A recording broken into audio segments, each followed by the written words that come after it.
this will be halfway through after this one. I'm going to start with, just to remind you, this is the period that we're talking about, so you can see where we're at. It's Mycenaean Greece is in brown, and you can see that the Asia Minor here was Greek, as I said last time, up to 1922, this area here. And this is the Hittite Empire, later became the Persian Empire, but at this time it's the Hittites. There's Troy, Messene is right there, where Agamemnon is, and we're trying to get access to the Bosphorus, into the Black Sea, the Sea of Marmara, and then into the Black Sea so they can trade. So that's just a reminder. Now what I'm going to do, I'm going to go through the first 9 books. Of course, it's going to be a summary because there's too much to talk about in an hour and a half. But I start with this slide, which is book 1, to show you a few things and the way I've set this up. First of all, in Greek, they're not called books. The ancients called them rhapsodes. I have the Greek word up there, rhapsodia. And a rhapsode means a lay, L-A-Y, or a song. But it means more than that. It means to stitch together. A tailor is called arapsi. So this is these are songs that are stitched together like in a quilt to make the Iliad, which is the complete quilt. So the thing is to identify the various pieces of the quilt, the songs, and that's what I've done in talking about this. For example, in book 1, I've divided it in 5 different pieces. Others can divide it in different way, but some divisions are obvious. For example, the first 7 lines that I show up here are the proem. No one is going to object to that because every epic has an invocation, a prayer, and that's the first 7 lines. Then if you read closely, you see that it divides into certain sections that probably could be sung on their own. So in ancient times, these singers, the Homeridae, the sons of Homer as they were called, would go around singing these various songs. They didn't have to do the whole Iliad at once. You can't. It would take a whole week. They would do pieces. And whoever our Homer was, the final editor, took all of these various songs and put them together to create the Iliad. But they still can stand alone. For example, Apollo's anger, the quarrel, Achilles' anger, and the consequences of the quarrel. And then what I've done, I put the percentage of the book that is devoted to that time.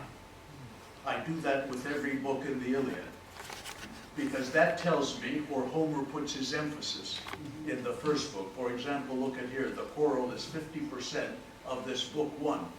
Half of the book is on the quarrel consequences. So he emphasizes that more than the other, and I can ask the question, why does he emphasize that? What is it about that particular piece that needs that kind of attention? And you can do that with all of these books. So those are my divisions. Up here, I have some names. These names were names given to the book in ancient times. Translators don't use these anymore. If you look at the book that you're looking at, it just says book 1. Sometimes they assign names of their own to the book, but these were original. So this book was known to the ancient Greeks as the plague or the wrath. It had 2 names, and they were both equally used. So if they're equally used, I use both.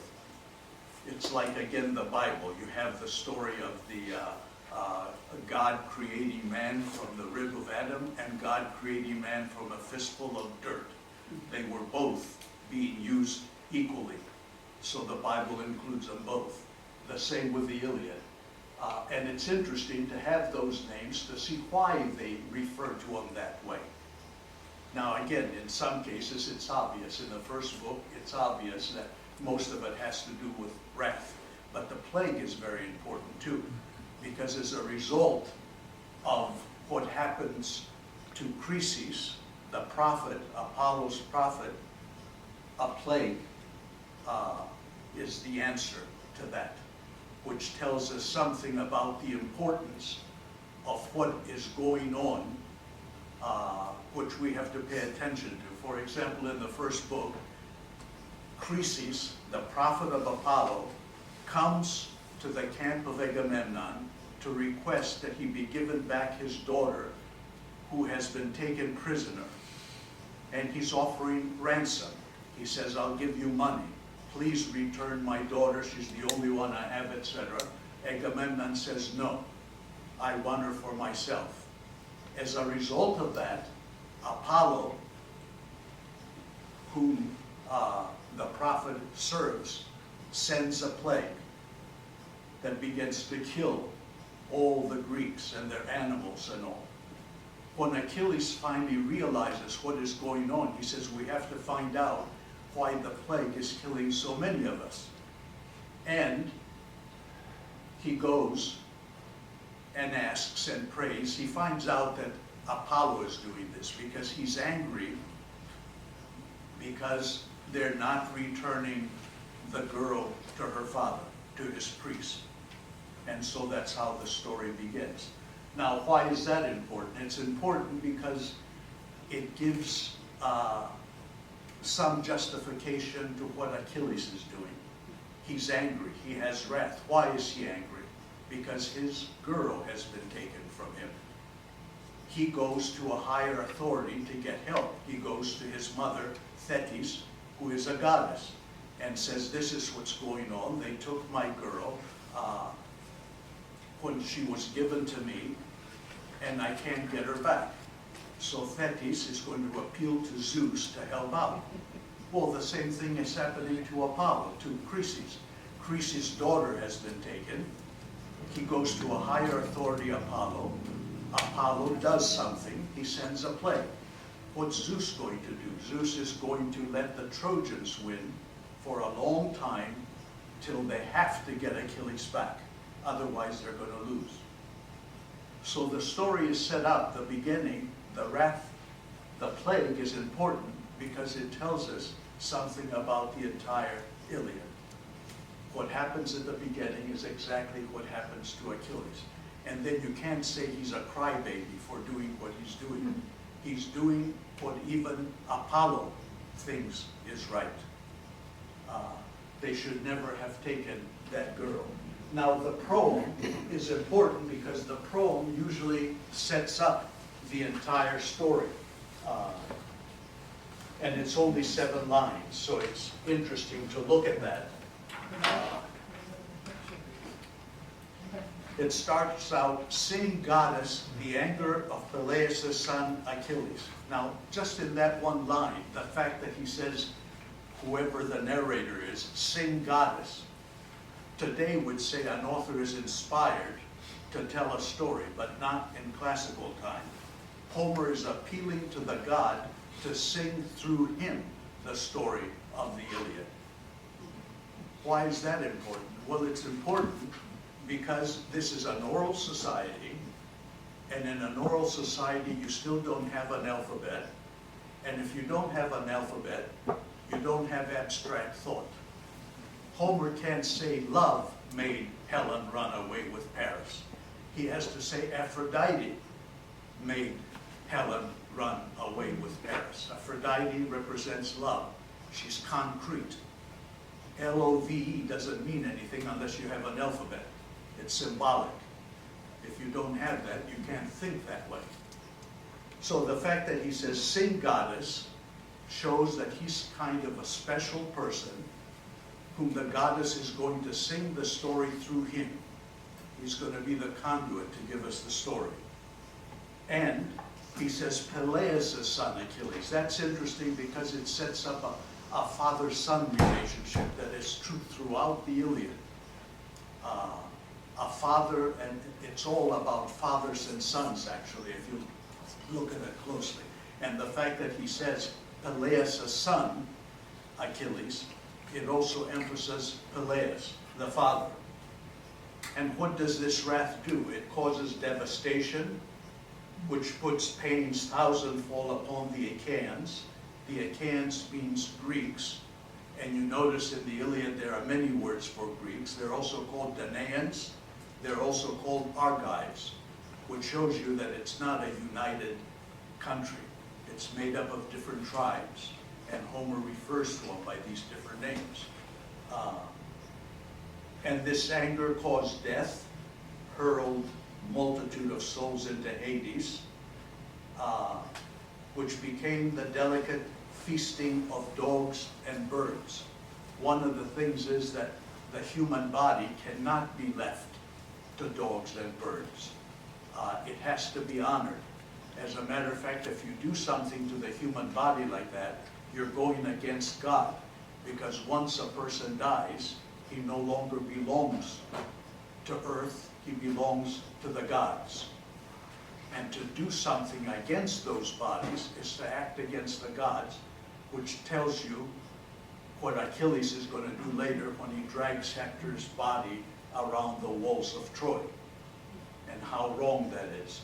So everything means something. And it's also interesting that immediately after that it says, and the will of Zeus was accomplished.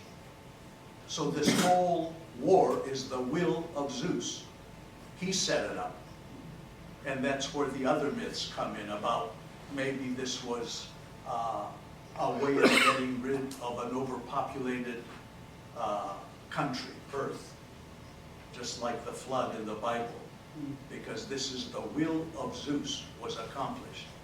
He wanted this war to happen. And then we're told, where should we start now? Since the time when first there stood a division of conflict, Atreus' son, look at again, it's Atreus' son, it's Peleus' son, it's Somson's son. It's always the emphasis on the father, which is also interesting because in the Iliad, it's age that's revered. The older you are, the more important you become. Not so in modern society. And the reason for that is because there are no laws yet, and you don't have cases that you can rely on. I can't say, oh yes, this occurred Smith versus Jones in the 1930s. You don't have records. What you have are old people that you can go up to and say, what happened when you were younger 30 years ago? How did you take care of this situation? That's why somebody like Nestor, who is the oldest hero in the Iliad, is so revered, and his word means so much, because he has memory, and the others don't. So age becomes very important. So that's the prologue. Then when we go, I'm not going to go through all of these, but there are certain things I want to pick out. When we go to the lines that talk about Apollo's anger, oops, this here. There are two words that become very important in the entire Iliad. These letters should be larger. The two words are apina, A-P-O-I-N-I-O, which means ransom, and another word that's very similar to that, P-O-I-N-E, which also means ransom. And this makes a lot of difference when we come to Agamemnon, who wants to bring Achilles back and is willing to give him ransom. He says, not only will I return the girl I took from you, but I'll give you all kinds of money and gifts. As a matter of fact, he gives him whole cities that he can rule, in addition to gold, etc. And at the very end, he says, you can also have your choice of one of my 3 daughters, which is a trick, because if Achilles falls for it and takes one of the 3 daughters, he becomes the father-in-law of Agamemnon, and he's under his thumb. But he's clever enough not to take it. But those two words make a difference, because the first one, apina, is the ransom that you give for something that has been taken and you want it back and you're willing to pay ransom for it. Whereas the second kind of ransom is the money you give, the amount you give for something that you yourself did wrong. Agamemnon is going to insist that he is giving apina, and Achilles is waiting for pini. He's waiting for that, which is an apology. Apologize that you did something wrong and you're willing to pay for what you did wrong. But that's not what Agamemnon is doing. That's why when at a certain point in Book 9, as you'll see, when they give gifts to Achilles, Odysseus, who takes the message to Achilles, says verbatim everything Agamemnon has said except the last two lines, which are, remember that I'm giving you apina because I am the greatest.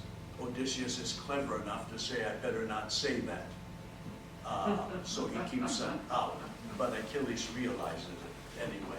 So that's what happens with Apollo's anger. We go through, it's discussed why he's angry, as I said, because his priest has been not treated fairly. And then we go to the quarrel, which has to do with what constitutes the best in a warrior. The line that is repeated over and over again throughout the Iliad is the best of the Achaeans. And it has to do, does power make one best? Do deeds make one best? Agamemnon is a king, so he thinks he's the best. And he keeps saying so. Achilles thinks that it's deeds, what you do, that makes one best. And that is argued. And that's the whole idea at the beginning why Achilles gets angry. He's doing all the work, he says. He has held 23 raids during the 9 years of war so far. And he has amassed a great deal of money that he shares with Agamemnon, etc. So why isn't he the best? He's also known as the greatest warrior. Why doesn't that make him the best? And that's the argument that we have in that part, which takes up 12% of that book. And then finally, one other thing that is important, something that Achilles knows that we don't know yet. And we don't know that till we get to Book 9. And I want to show you those lines that become very important.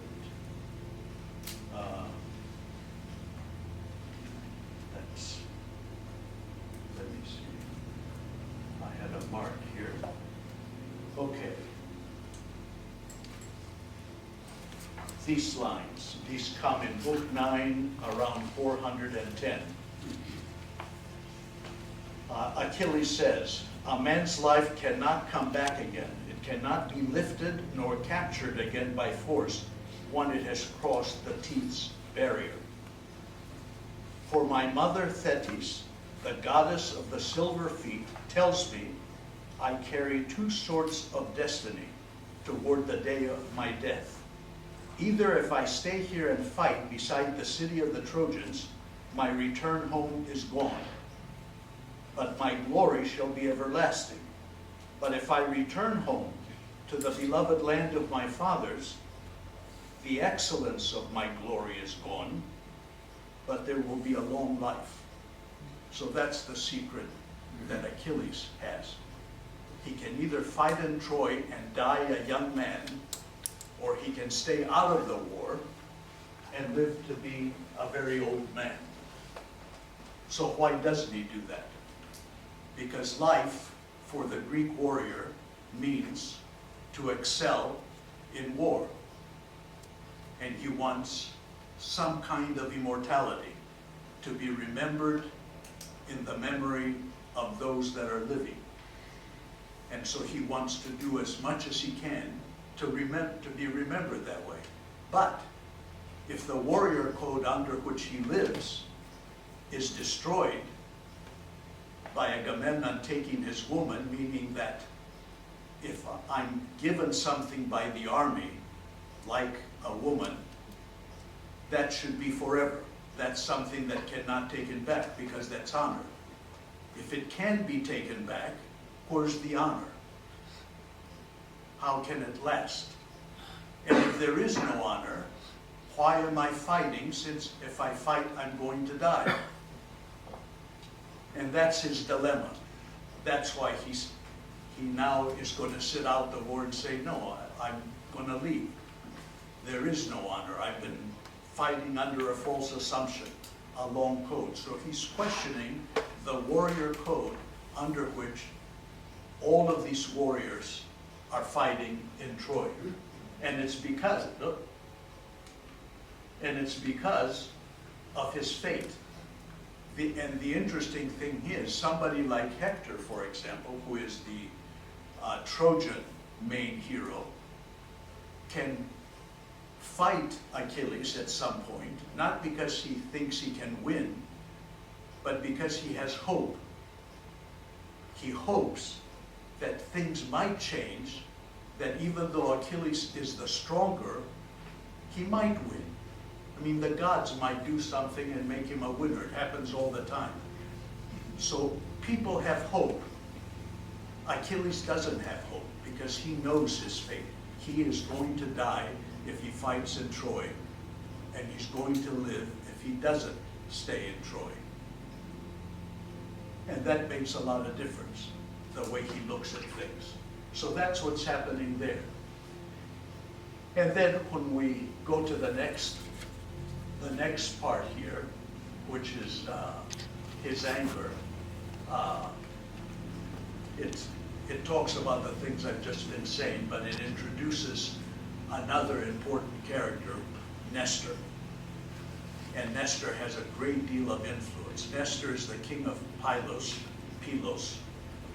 And as I said, he's the oldest warrior.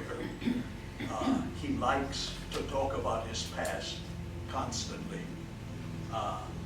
which irritates the younger soldiers.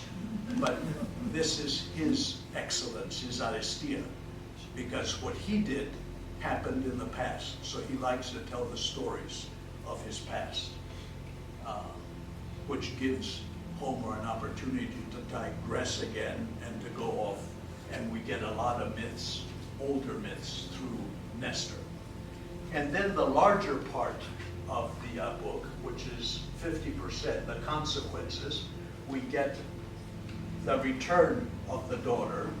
Finally, Agamemnon finally decides, okay, if I can stop the plague and save my troops, I will give this girl back, but I will not be alone out of all of these warriors, since I'm commander-in-chief, to go without a prize. So I'm going to take a prize from one of you, because since I can't have my prize, I should have one of yours. And he names some major warriors, Achilles included. That's the prize he wants anyway. And so we have problems going on there. And eventually, they're going to return Chryses. Notice that the girl is always named after the father. Chryses is the father. Chryses is the daughter. Chryse is the town they're from. So it's all named after them. And that happens. So when this happens, when he takes Briseis, that's Achilles' woman, Chryses is the first one, Briseis in another. And that's interesting too. The Iliad begins with three women, Helen of Troy, Chryses, and Briseis.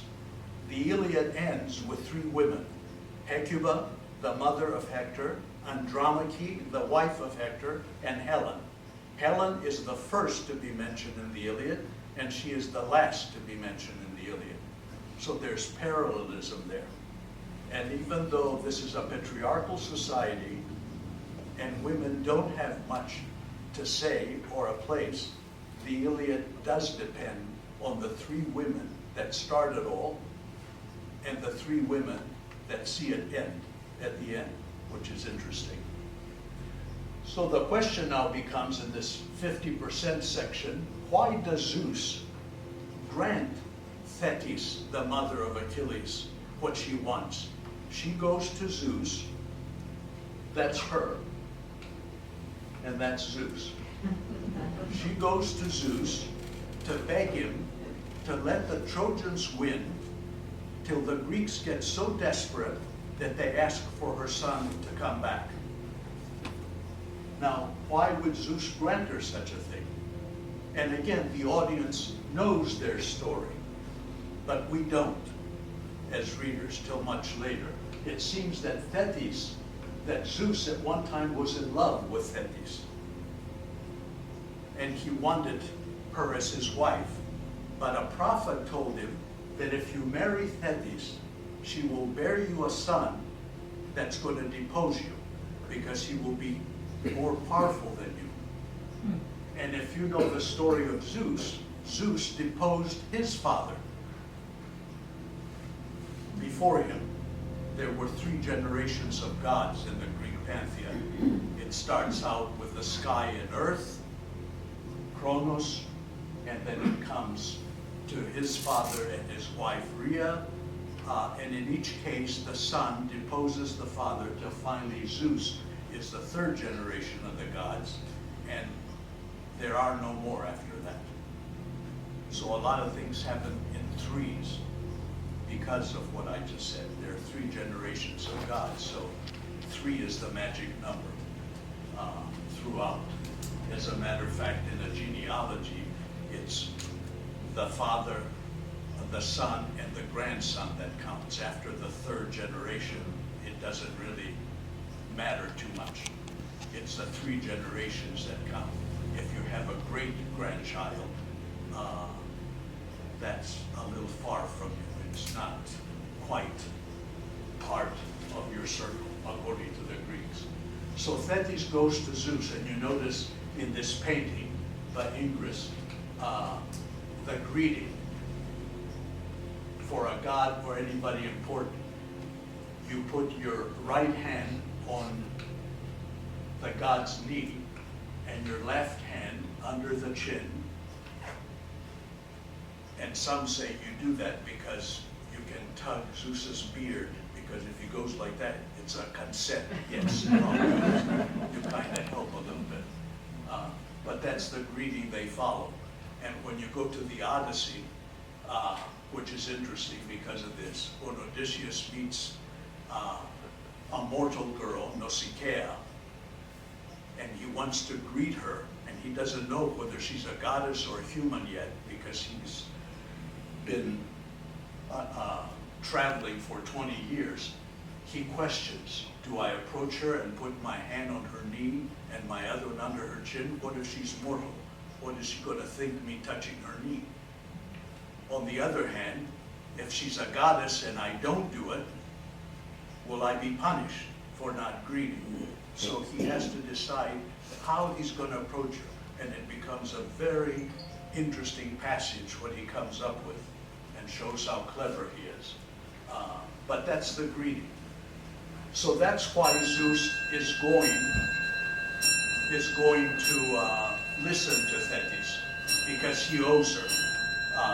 He was going to marry her. He was advised not to, so he made sure to marry her to an old king, Peleus, a mortal. And they had a child, Achilles, who became the strongest warrior of all. So we can see what might have happened had he been his son. Knows about it. And usually she's in the background someplace listening. And later on in this passage, she's going to question Zeus. What did she say to you? What did she do? What did Thetis do?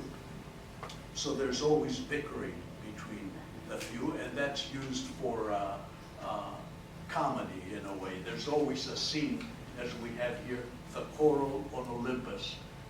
The books usually end with going to Olympus and listening to the gods bicker and complain. And of course, it doesn't mean anything because they're immortal. So nothing that they say or do has any meaning because nothing can happen to them. And it's usually done for a light, to lighten up the situation. So that's book 1.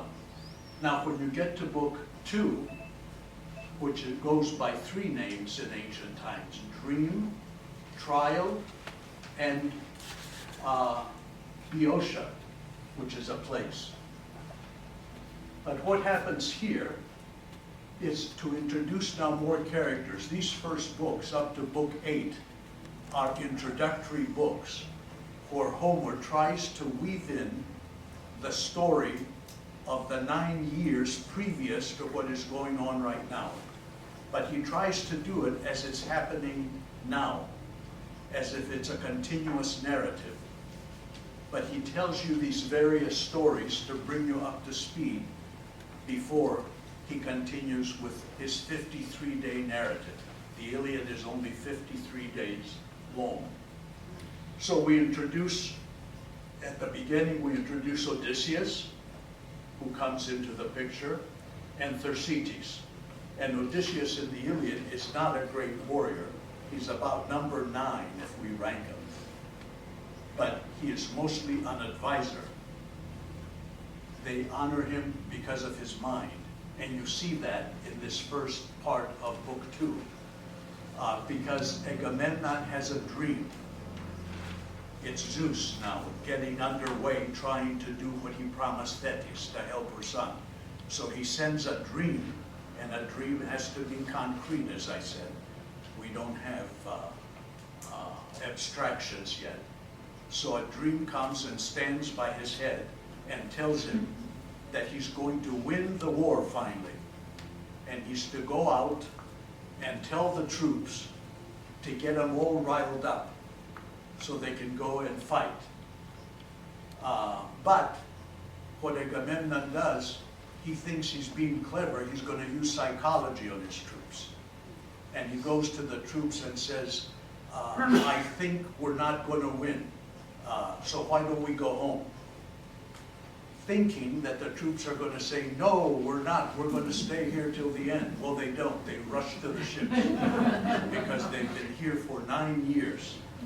Now he doesn't know what to do. And that's where Odysseus comes in and tries to get these men back, again, by using psychology to get them all back. And he does by the end. He gets them back. And we also introduce Thersites, who is this guy here. Homer says he is the ugliest man that ever went to Troy. He is a common man in the Iliad. And his inner self is shown by his exterior self. He's hunchbacked, he's ugly, he's old, and it's the first time that Homer describes anybody in that way. But what's important about Thersites, he's a common soldier who is the first man in history to stand up to Agamemnon and say to him, you know you're wrong. What you did is wrong. You should not have taken a woman of somebody else. And it's we that do the fighting while you get all the glory. So it's the first man in history that stands up for his rights. But you can't do that in Homeric Greece. So Odysseus almost beats him to death. And everybody approves of what Odysseus is doing. That a common man should have the goal to stand among princes and complain. But nevertheless, it is interesting that he stood up, that nobody before him has had. So that's the important thing of the first part here. And then we begin battle preparations for the first battle. There are 4 battles in the Iliad, and this is the first. But it really doesn't get underway till much later, book 4. But we talk about it. They're going to do this and the other, all kinds of things. And then we get this large part, notice it's 45% of the book, the catalog, where Homer's going to go through everyone that has come to fight in Troy, naming all the kings by name, naming all their subordinates, naming the ships and how many were in each ship, naming the countries, the cities that they had under their power. And this is what people, as I said, were waiting for. How can one man memorize all these things and sing this? So this was a feat to show the intelligence and how great Homer was, the catalog. And it's the part that I said most people skip in book 2. But it's mostly the greater part of that book. When you get to 3, now we have a big digression. Because as I said in the first lecture, Homer digresses often to make his audience wonder what's going to happen next. Since they know the ending, we all know what's going to happen. What can he do to lead you along? Well, he can decide in this case that Menelaus, this guy, is going to fight Paris in a duel that will determine the end of the war. Whoever wins will get Helen, and if Menelaus wins, he'll leave. If Paris wins, Menelaus will leave him alone. So they decide between them that they're going to have a duel to determine the end of the war. Well, we know that can't be. We know how the war ends. So what's Homer doing here? Why is he doing all this? Part of it is to digress, to make the story longer, but also to bring out the characters now of these two characters, Menelaus and Paris.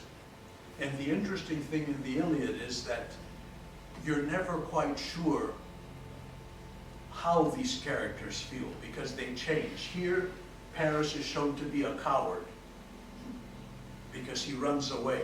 And if it wasn't for Aphrodite, who saves him, he would have been killed by Agamemnon. But at some point, she grabs him and takes him back to Troy. And Menelaus is looking around to see what happened. But he was winning. It's also a way of showing that the Greeks are superior to the Trojans.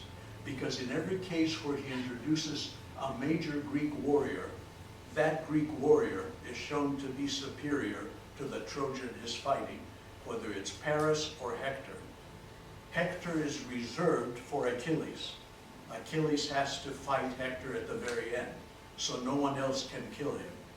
But Hector fights Ajax, Hector fights Diomedes, Hector fights many others, and in each case, the Greeks come on top, but they can't kill him. Something happens, either a god saves him, or something happens where they have to stop the fight. But Homer shows that the Greeks are superior, and eventually they're going to win. Not only because they're superior, because they're in the right. And he shows how the Trojans are in the wrong. First of all, at the beginning, they abducted Helen and broke the hospitality bond, which is very important. That's one thing. Later on in this fight, even though Menelaus wins, another Trojan called Pandarus, using a bow and arrow, is going to wound Menelaus. Now the bow and arrow at this time has gone out of use, and it's a coward's way. The way you fight in Homeric Greece is like this: duels, face to face. You don't stay far apart and shoot with an arrow.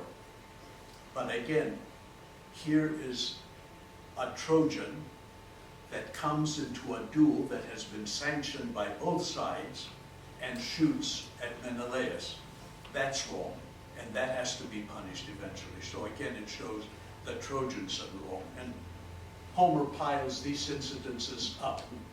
So that's the duel. Another interesting thing that you see here is the duel begins, and this is done often, but it stops before it's completed, and Homer introduces another song, another line, Helen. Helen standing on the wall, identifying the warriors below. So this song interrupts this one, which is picked up again after Homer sings part of her song, which he picks up again at the end.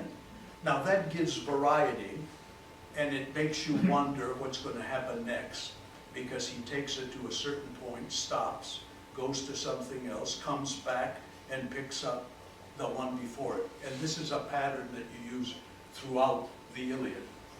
So Helen is introduced, and this is interesting because Priam, the king of Troy, asks Helen to come up on the ramparts and identify the warriors fighting below. Well, they've been doing this for 9 years now. You'd think he'd know who his enemies are. But you don't question those things. It's a way of introducing Helen and introducing some of the warriors again, and giving you some background of those warriors. In Book 4, this is Zeus. Book 4, which is called Breaking the Truce, and Agamemnon's Review again. You see, we start with a council of the gods, that's taking a little lighter tone, seeing them argue again, saying how they want the war to be handled. And then you get the breaking of the truce by this Trojan warrior Pandarus. And what's interesting here, there's a lot of similes in this. Actually, the similes control the text. Most of what he says about this character is done through similes. And it shows you that Homer is very much, we can compare him to the cinema, to film today. His story reads very much like contemporary films. As a matter of fact, the Western is one of the closest qualities that Homer uses. When a cowboy in a Western, the old Westerns, the B-Westerns, when the good guys turn around riding in their horse and shoot, somebody's going to fall, no matter where the bullet goes. And nobody really gets wounded. They drop dead. Well, the same thing happens in Homer. There are very few woundings, only the important characters that need to come back into the story. But in a duel, when one casts a spear, you die. So it follows. The editing is very much going back and forth. For example, in a classic Western, you have the bad guy chasing the girl, and then you see the girl in her cabin with the bad guy, then you see the good guy riding to save her, then you switch back to the bad guy, back and forth. That's editing. That happens in Homer all the time, back and forth this way. So Pandarus does break the truce. He shoots Menelaus on the thigh, but it's a very minor wound. However, he sinned by doing this. And because of that, we have a review of the troops again.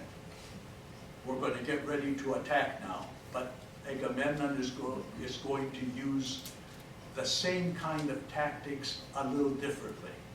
He's not going to insult the soldiers. This time he insults his commanders. Why are you standing around and not fighting? Why are you doing this? And this brings out their psychology by what they're going to say. It's important to remember that 45% of the Iliad is in direct discourse. That is, it's spoken by the characters. It's not narrated by the narrator. And some books, like Book 9, is 82% direct discourse. So it's all what one says to the other. And you have to be careful to listen to what they're saying to see where their heads are at and what they're trying to achieve. And reviewing the troops is actually also a delaying tactic. We're going to start the first battle, but Homer's going to hold on as long as he can before he jumps into the battle. And then finally, Book 4, general fighting begins, 23% of the book. And here we get the fighting strategies that are going to be used throughout the Iliad. The Iliad, as I said, is 4 battles. There are going to be a lot of duels. There are 260 main characters. They're all going to fight, but it's all orchestrated. It's like a cinematic ballet where one duel sags into the other. And different things are said about each duel.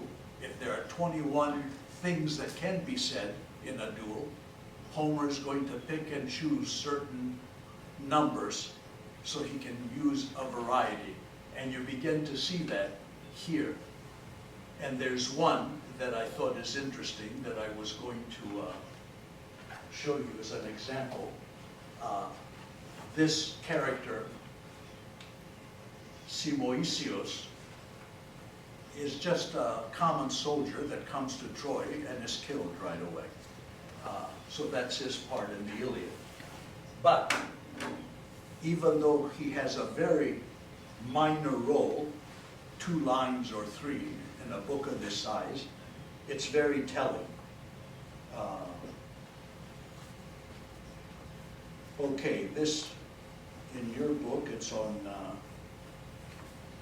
do they have pages here? Page 143, and it's around lines 490, or a little earlier, 483. Okay, Simois is killed. He dropped then to the ground in the dust.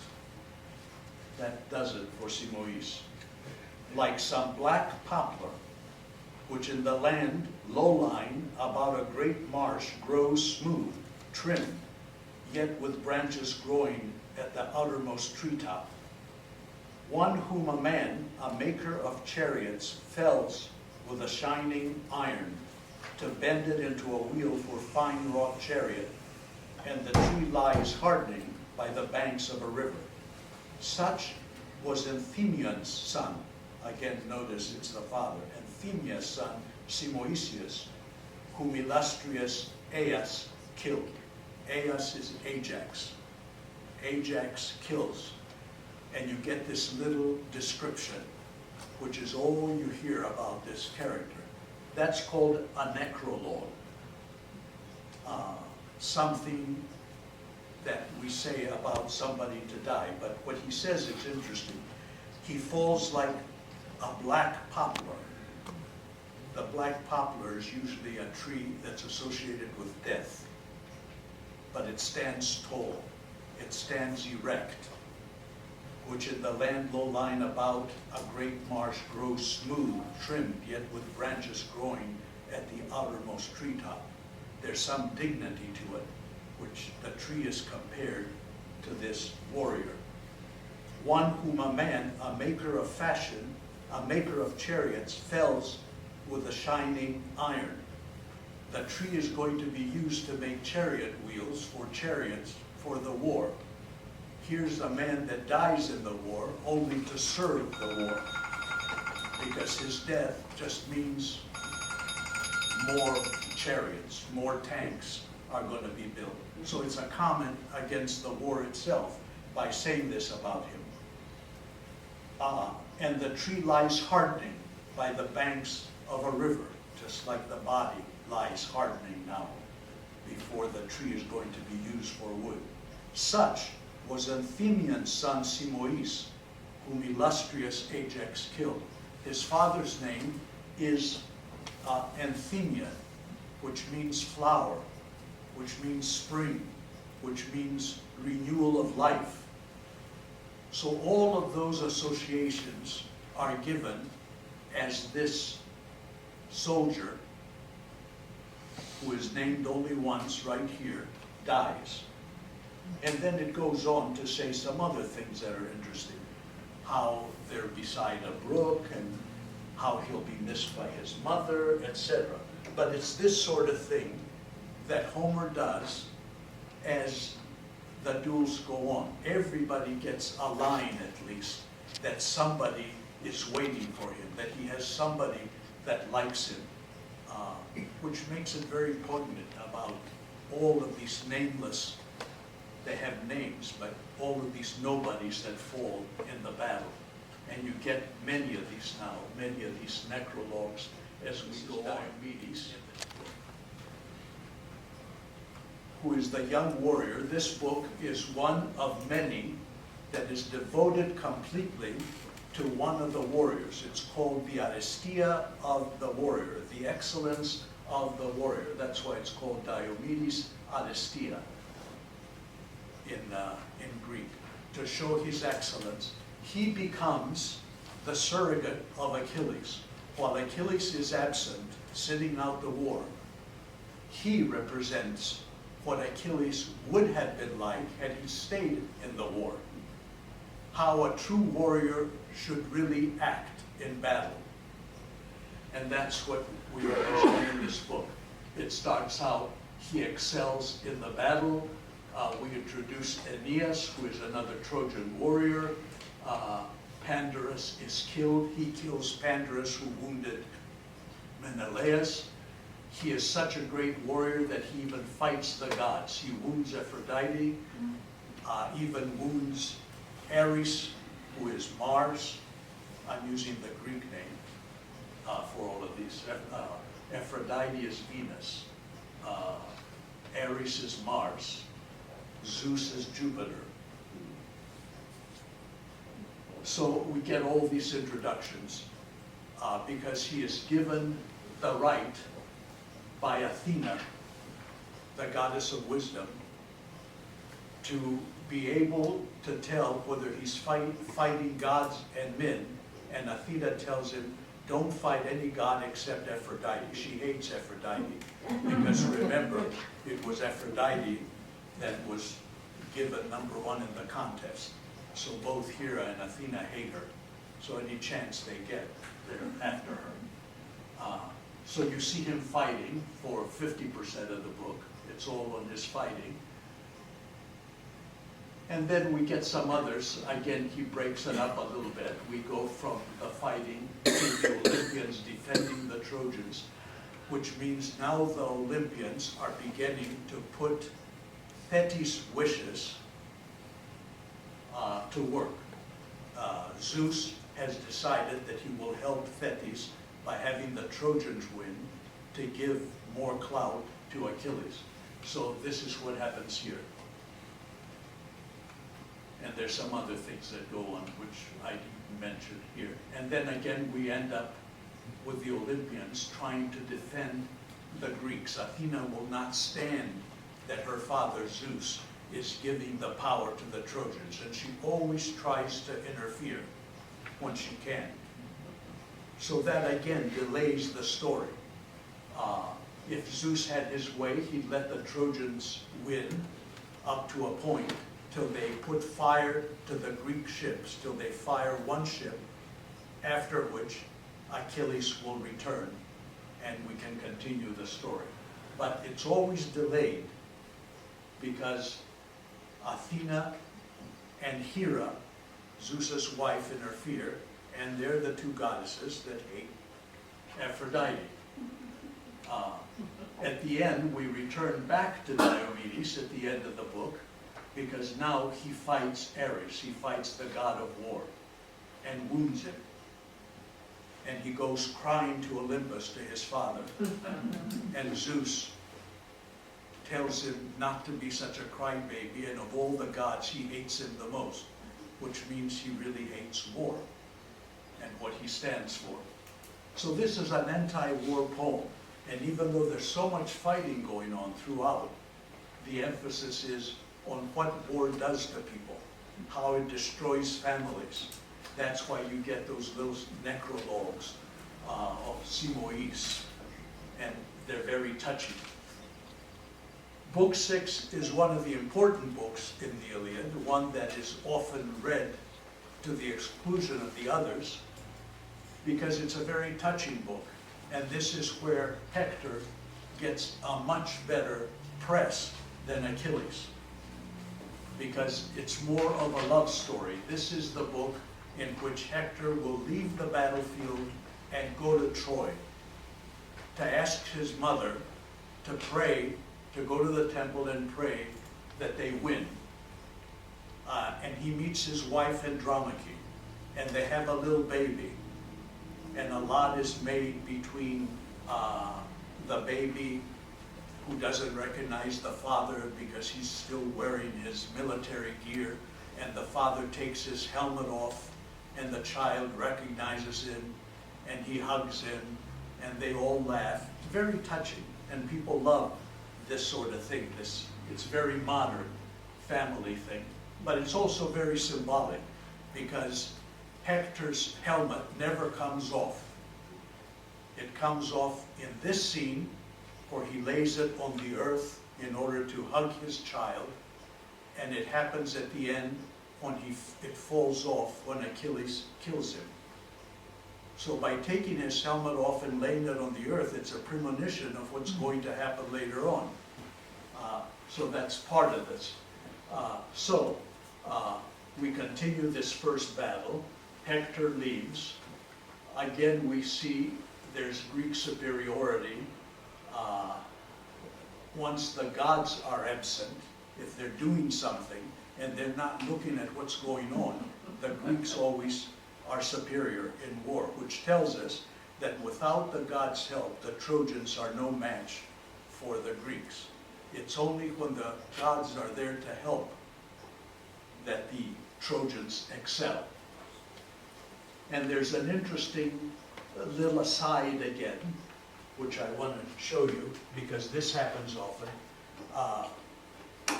It's Menelaus meeting a Trojan by the name of Adrestos, and that's in book 6.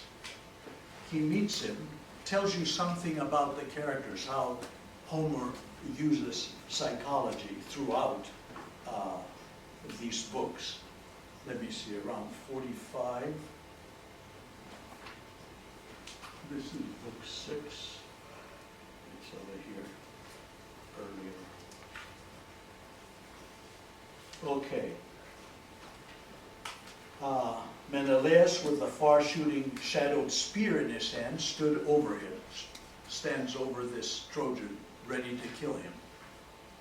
And the Trojan, but Adrestos, catching him by the knees, remember putting your hand behind the knees, etc., supplicated. He says, "Take me alive, son of Atreus, and take appropriate ransom. In my rich father's house, the treasures lie piled in abundance. Bronze is there, and gold, and difficulty wrought iron. And my father would make you glad with abundant repayment, were he to hear that I am alive by the ships of the Achaeans." So he spoke, and moved the spirit inside Menelaus. And now he was on the point of handing him to a henchman to lead back to the fast Achaean ships. Menelaus is willing to take him prisoner, because one of the things is, if you can prevent killing somebody, you're better off, because you're going to get money for it. You can always trade these warriors for money. And in the Iliad, we're only concerned with the warriors who are upper class. We never mention the troops, who are just people. We always emphasize these warriors, and they're all sons of kings or kings themselves. So to capture one means you're going to get a lot of ransom. And one of the purpose of fighting is to capture as many as you can so you can get the money. That's because the more money you get, the more gifts you get, the greater the glory. So Menelaus agrees to this. He's ready to hand him over to one of his men to take him back to the camp. And now he was on the point of handing him to a henchman to lead back to the fast Achaean ships. But Agamemnon came on the run to join him and spoke his word of argument. He says, "Dear brother, O Menelaus, are you concerned so tenderly with these people? Did you in your house get the best of treatment from the Trojans? No. Let not one of them go free of sudden death at our hands. not the young man, child that the mother carries still in her body, not even he, but let all of Iliad's people perish, utterly blotted out and unmourned for. Shows you the difference between the two brothers. Menelaus, whose wife has been taken, abducted, is willing to listen to reason, but not Agamemnon. He wants them all dead. He doesn't care what they have or how much ransom he might get from them. So you get that kind of story throughout the Iliad. And then there's another important group, Diomedes, who is the man that in the last book had the Odyssea, meets a Trojan by the name of Glaucus. And that's important because it touches one of the important themes of Homer's Iliad, the whole Iliad. And that comes around line 119, as I have here, 119. Yes. It's a little later, actually, than that. It's on page 175. When these two people meet, again, to show you what a warrior should be like, when Diomedes meets someone from the opposite camp that he is to fight, and he hasn't met him before, and he doesn't know him, he stops and asks, "Do you know who I am? Do you really want to fight me? Are you a man or a god? If you're a god, I can't fight you. If you're a man, I'm probably better than you, so you better think twice." That goes on constantly in the Iliad. And Glaucus, who he hasn't met before, responds to him. He says, "High-hearted son of Titus," again you see the emphasis of the father, the son of Diomedes' father is Titus. "High-hearted son of Titus, why ask who I am of my generation?" And this is the important line. As is the generation of leaves, so is that of humanity. The wind scatters the leaves on the ground, but the live timber burgeons with leaves again in the season of spring, returning. So one generation of men will grow, while another dies. Famous lines that have been used by other authors ever since. Dante uses them, Virgil uses them, contemporary poets use them, comparing people to leaves. Just like leaves fall in the fall, and you get new ones in the spring, so is humanity. And no one leaf is any better than any other. And it goes on in this way. And then Glaucus gives his genealogy, which is also common in the Iliad when people meet, in order to show how important they are, that they have important ancestors. They will give their genealogies and will try to pick the material from the genealogy that supports who they think they are, how important they are. So Glaucus goes on and gives a whole line of his genealogy. One of his ancestors is a warrior named Bellerophon, who is an old warrior before the Iliad. He is the man who had a horse called Pegasus, and he rode the horse and he tried to get to Olympus, but the gods were mad that he tried to reach the gods and they struck him down. The audience knows all this, but Homer doesn't tell you this because he assumes he knows you. Homer only picks from the myth the material that is important to the comments he's making. And so he picks and chooses here that. And at the end of this genealogy, Glaucus says, "That's who I am. Those are my ancestors." And then they both discover that some time in the distance, their ancestors met and they exchanged gifts, which is hospitality. Now, once your ancestors did that, you are obligated to do the same because there's hospitality in the family. So now Diomedes and Glaucus cannot fight each other because it would go against the bonds of hospitality since their ancestors exchanged gifts. And they exchange a gift. Glaucus takes out his armor, which is gold, and gives it to Diomedes. Diomedes takes off his, which is silver, and gives it to Glaucus. And the narrator says, somebody must have been crazy to exchange gold for silver. But there's a lot more to that. Diomedes is a superior warrior. Were they to fight, he would win. They both know that. The duel cannot be fought because of hospitality. So how do we know, how do we give the emphasis to Diomedes? By this exchange, the fact that he receives gold for silver. He is the superior, he gets the greater reward. And that's something that happens throughout the Iliad. Later on, when Hector and Ajax fight in a duel, and again that duel is stopped because we can't kill Hector, the story will not allow us to. They exchange gifts, but the greater gift goes to Ajax, which again makes a comment. The comment is Ajax is a superior warrior. Although the intention of those that give the gift is not that, because Hector gives Ajax a gift, and Ajax gives Hector a gift. But it just so turns out that Hector's gift is much greater in value than the gift Ajax gives, which again emphasizes the greater warrior. And it happens again often. This is the way Homer uses these tricks, whatever they might be. So that's what happens there.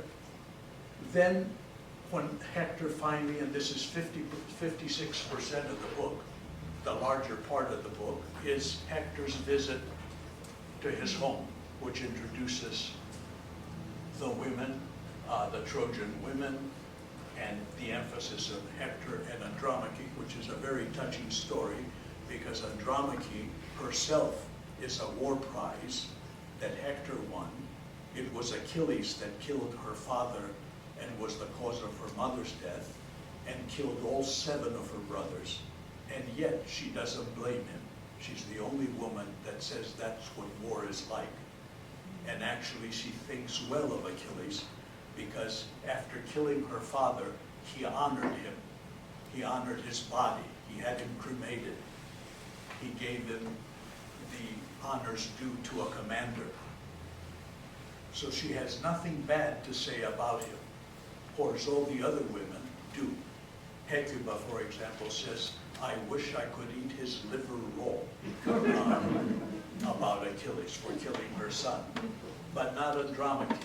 And also, we know that Andromache doesn't have anybody anymore. She says, Hector, you are my husband, my father, my friend, and it's very touching. And she knows that this is probably the last time that they're going to get together, because the moment he leaves this book, he doesn't return. He returns dead when they finally bring his body, and we still have up to 24, book 24 to go. So they realize that. So it's a very touching scene, and that's why it's anthologized a great deal, and you find this in most textbooks. 7 is another book that's similar to 3. Now we have the Hector-Ajax duel and the burial of the dead. Why do you need another duel between Hector and Ajax, since you already had one between Paris and Menelaus? Again, it's a delaying tactic. You know nothing can come of it. You know that we can't do anything to Hector. You can't do anything to Ajax either, because Ajax in mythology returns home unscathed. So you can't destroy tradition. So what's going to happen? Why are they in a duel? Well, It says something about the characters again. It delays the story, and it shows how Homer can manipulate this to keep the audience interested. And halfway through, after dueling for a whole day, those men that are watching them, that are responsible for the duel, there's a Trojan and there's a Greek, decide to call it a draw.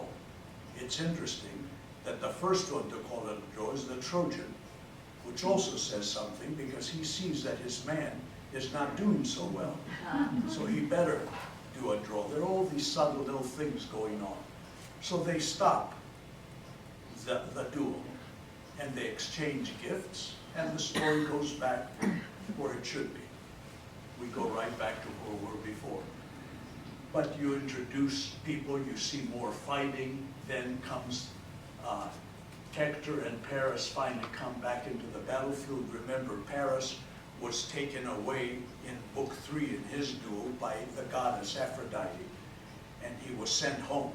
Now we pick up that story in Book 7. Where is Paris in the meantime? Well, he's moping in his room with Helen. And we pick him up there. Hector is mad at him for running away like that or being taken away by Aphrodite. But eventually he's convinced to enter the war. That's interesting too. Helen is the only woman who wants her man to go back to war. She's forcing Paris to go back because he made a mess of things. All the other women are trying to keep their men in Troy or keep them away from war. Then comes the duel, which is the bigger part of the book, 58%.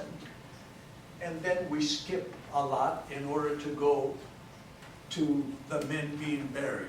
They have some kind of a peace for a time so they can each collect their dead and burn them, cremate them, which shows you now that Homer is really thinking of his age, 8th century, because we know that in Agamemnon's time, Mycenae, they didn't cremate their dead, they put them in these tholo tombs, these tombs above ground.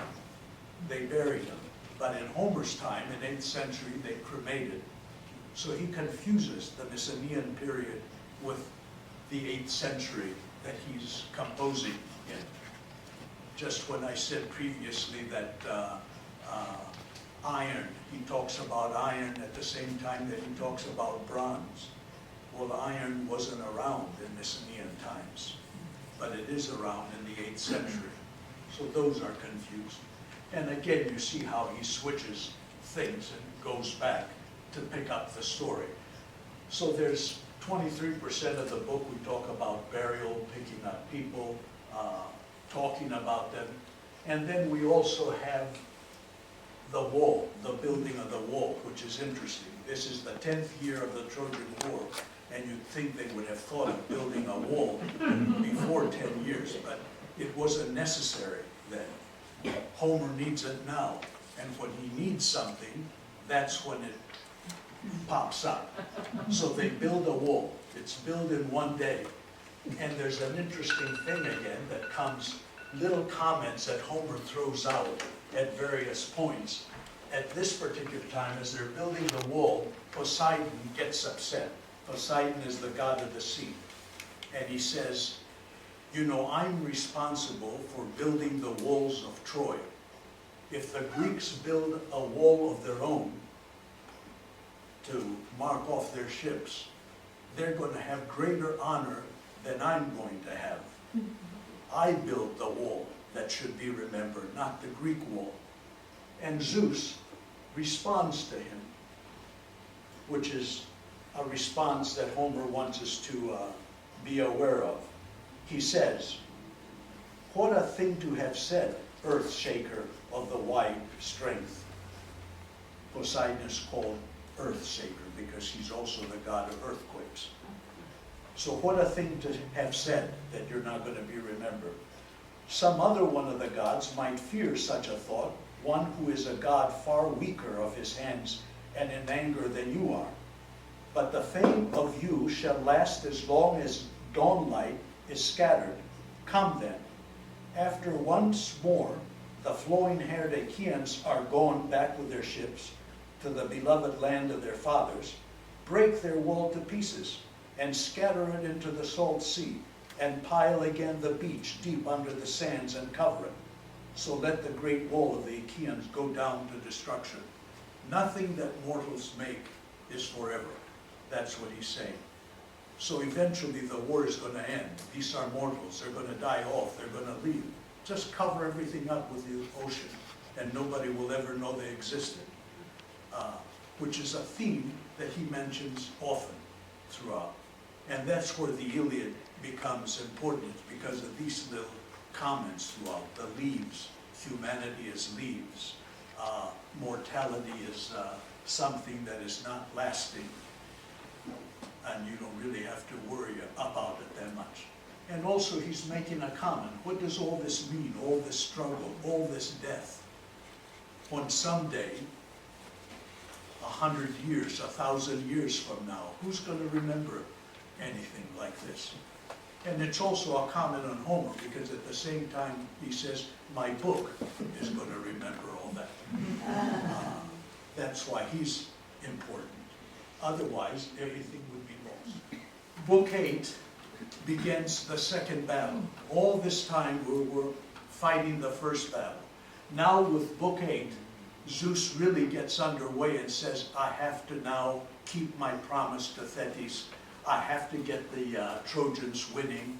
I have to get Hector to the ships so he can set fire to the first ship. After which, I will have done my duty, and we're going to go back to the war, and the Greeks are going to win eventually. But he will have taken care of his promise. So that's what we have here. And we start out with Zeus calling an assembly to tell the gods now to lay off. They're not to help the Greeks anymore. They can watch. Now it becomes like a sports event. They're going to set up on Olympus and watch these people fighting below and amusing themselves. And the second battle began, which is 53% of the entire book. And then you get Hera and Athena debating the day's events. They're upset. The Trojans are winning. They can't do anything about it. And eventually Hera is going to have to come up with some kind of a trick to get Zeus asleep so they can help the Greeks, because they think they're losing. That comes later. And finally, it becomes after they stop at night. They don't fight at night, they fight in the day. It's night, where Hector calls an assembly, which parallels Zeus calling an assembly, the Greek assembly. Then you have a Trojan assembly, because Hector now thinks his time has come. And he's in danger of committing hubris, of committing excessive pride. He thinks because he's winning that he's superior. And he's forcing his troops to end the war. He thinks this is it. One final push, and they will have it. And this is when the Greeks decide that we really need Achilles. If Zeus is going to honor the Trojans, if they're going to do all this, we had better do something and get Achilles back. And we come to Book 9, which is one of the important books in the Iliad, the Embassy to Achilles. This is the book that's 82% in direct discourse. It's made up of 6 speeches. Odysseus gives the first speech, Achilles responds. Phoenix, a warrior we haven't met yet, gives the second speech, Achilles responds. Ajax gives a speech, Achilles responds. That's 6. And they're all trying to convince Achilles to come back. And they're doing that by offering gifts.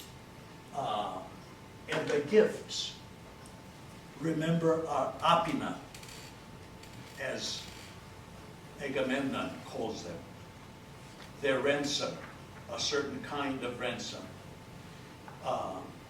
And they really go on 218, 219. It's something they're piled on to the extent that no one can really say no. Who would say no to such wealth except Achilles?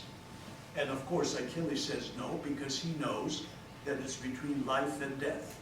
He can have the gifts, but he's going to die young. And are the gifts enough for him to die just so he can die wealthy? Or should his life mean something more than that? And that's the whole question here. And this is the place where Odysseus announces verbatim all the gifts, but leaves out the last two lines,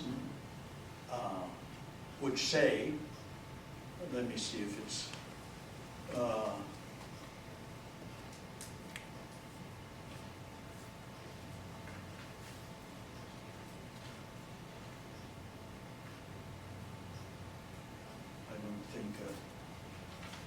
I didn't mark that probably. Oh, here it is. The last two lines that Agamemnon says after he enumerates all the gifts, which take up 2 pages. He says, and let him yield place to me. That's what he's telling Odysseus. Tell Achilles all of this, and let him yield place to me inasmuch as I'm the kinglier, and inasmuch as I can call myself born the elder. And just before that, he also says, which is interesting, let him give way, for Hades gives not way, and is pitiless, and therefore he among all the gods is most hateful to mortals. He's talking about Hades, the god of death. So he's giving the gifts to Achilles, but he says Achilles has to recognize that I'm king, I'm the greater, I'm the best of the Achaeans. But he can have all these, including one of my daughters as wife. And those are the lines that Odysseus eliminates. But what he doesn't eliminate, what he doesn't notice, is that word apina, which means ransom, not some payment for something you've done wrong, but I'm going to buy you off. And the ambassadors, who are made up of 3 men, Odysseus, Phoenix, and Ajax, are the 3 men that are sent to win him back. The first 2 all understand that it's ransom and think nothing about it. So, when Odysseus gives his speech, Achilles' answer is, I'm leaving the following morning. He realizes what is being done, and he says, I'm not staying here anymore. Now I'm going to go home completely. Then Phoenix, who is actually his mentor, gets up and delivers the longest speech in the Iliad, because he goes off to give us some other myths, very interesting myths. The myth of Meleager, a myth called the myth of the prayers, all as parables of what Achilles should do. So Phoenix gives his story, and since he is someone that has brought Achilles up from a child, Achilles listens more closely. There's a bond between them. And he says at the end of the speech, well, let's wait till morning and I'll see what we're going to do. Now, a moment ago he said he's leaving. Now with Phoenix's speech he says, let's see what I'm going to do. I'll think about it. And then Ajax, who is considered to be actually a big buffoon, you know, like Ajax, the foaming cleanser, that kind of thing. He's always considered to be not very bright, but very powerful and a good heart. He gets up and says, let's get out of here. Achilles isn't going to listen to us, even though we come as friends. His speech is the shortest, only a few lines. But he says the magic word. He says he won't even accept this pini. He's the only one that realizes that it should be money to make up for the wrong that was done to him. And here is the least intelligent of all realizing. Achilles hears this, and he says in response, I think I'm going to wait around till the fire comes to my ships. And if they do come to burn my own ships, then I'll do something about it. So it's Ajax that wins him over. But when the embassy goes back, as they do at the end, as a favor, to tell Agamemnon that Achilles won't bend, Odysseus gives the story that was given to him. Achilles is going to leave the following day. But that's not what Achilles said at the very end. He says, I'm going to stay here till they bring fire to my ships. But again, Odysseus has an ulterior motive in doing all this, to get Agamemnon riled up, to continue the fight. Anyway, they decide that the Greeks will continue fighting even though Achilles is not going to return. So this is a crucial passage now, because Achilles isn't going to come back into the battle until fire comes to his ships. Fire does come to the first ship. They're all lined up on the beach. Achilles is on the very far end, on the left. A man called Protesilaus is on the far right. Odysseus is in the middle.